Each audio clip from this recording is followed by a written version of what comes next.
Hey guys, I wanted to get your guys' thoughts on your program today. You guys had a lockdown, Mm. and when I was a kid, the worst thing we had to worry about was an earthquake, duck and cover. That was the big thing for us. Man, you get an earthquake at school, jump under the desk. That was dramatic for us. Just the thought of it. And now they got you guys talking about an active shooter running around your campus, and what do you guys should do about that? What do you guys think about it? What did it make you think about, and how does it change how you think going to school and while you're at school? Tell me what you. Ryan, you go first. Well, if they were an actual active shooter at school and we were all in class or outside, the first thing I would do is ran to the closest room and just sat there and got in a hiding spot and just sat there. But if there weren't an active shooter, really, I wouldn't really be thinking about it. So I wouldn't really be thinking about it really, because I would have been just going about my day talking with my friends. Because we don't really tend to think about that kind of stuff unless it's actually happening. Because I don't really tend to think about it at all. What do you think, kid? And does it change how you go to school and how you think while you're there, or you just? What do you think?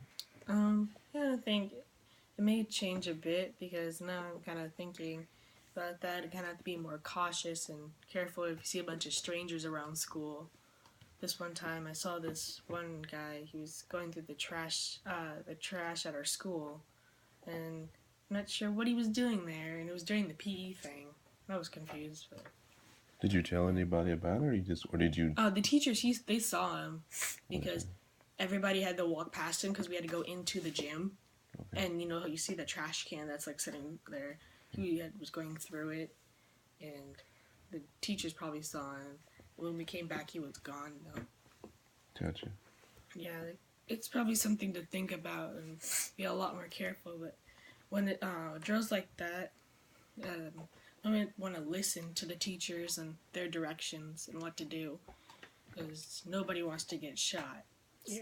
Yeah. In sixth period when we had the lockdown, at first it was just supposed to be the school was going into a security mode, which means just lock all your doors and just go about what you were doing. And if they say lockdown, then they turn off all the lights and put all the children and make the children go hide somewhere.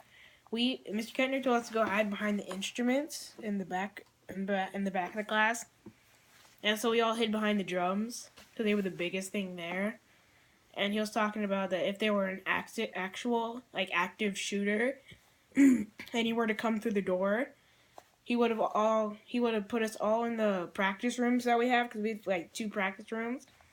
He would have put each of a group of kids in one of the practice rooms and a group in the other one, and turned off the lights and turned off all the lights in the classroom. And he would have been the one standing outside. So instead of getting us, he said he would have taken it, and he would have sacrificed himself for us. Oh, now what do you think about that?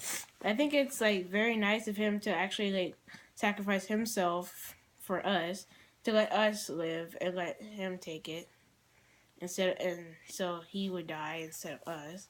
And so other kids were saying that they would have to take the bullet instead of him. No. Even the Bible speaks about doing things like that and sacrificing yourself, right? Mm-hmm. You guys remember what the Bible says, and kind of loosely, what does it say about that? Sort of. It says, "No greater love than a man have than he lay his life down for his friend." And that's a very huge verse there. And Mr. Kettner, I don't know if he's a Christian or not, but he's exhibiting very strong Christian values with even talking about volunteering to sacrifice himself so you all can have a chance to live. That's pretty outstanding. Mm-hmm. So being a teacher at your school is pretty outstanding to have, one of your teachers really standing up and letting you know that how much he cares and how much he loves you guys. Mm-hmm. It's pretty huge. It's also more important while we're going to bed that we do our prayers, whether it be individually or as a group, right? Because we don't know when our last day is, right? Mm-hmm. And it's very important. I always try to get you guys to live your life at where the last moment you had, right? Mm-hmm. And because whenever you go do something, right, Do it as if it's the last time you're ever gonna. Just do like it. in volleyball, you always tell us. Yep, exactly. And does it just apply for volleyball, No advice for everything in life. classrooms, Mhm. PE, Mhm. volleyball, drum lessons, trumpet lessons, music lessons, Mhm. everything, even eating them?